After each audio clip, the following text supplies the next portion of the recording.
زید نے اپنے وجود کے مرنے کا ماتم منایا، اور جب ان کی والدہ نے انہیں ساری کہانی کہہ سنائی کہ کس طرح سے ابراہیم علیہ السلام نے کعبہ بنایا اور کس طرح زمزم کے پانی کو دفن کر دیا گیا، اللہ کے پاک گھر کو پیسہ کمانے کا ذریعہ بنا لیا گیا، اور اتنے سالوں میں آج تک ایسا کوئی مرد نہیں پیدا ہوا جو نبی ابراہیم کی اس امانت کو واپس چھین سکے۔ آپ دیکھیے گا والدہ، بنو خزاع کے ہاتھوں سے کعبہ کی چابیاں واپس آئیں گی۔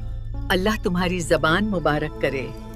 زید کی والدہ کو لگا کہ طوفان رک چکا ہے، زید سنبھل چکے ہیں۔ انہیں اندازہ نہ ہو سکا کہ ان کا بیٹا زید کب کا مر گیا۔ اگر زندہ ہے تو قصی ابن کلاب، وہ قصی جس نے لوگوں کی دی ہوئی گالی کو اپنا لقب بنا لیا۔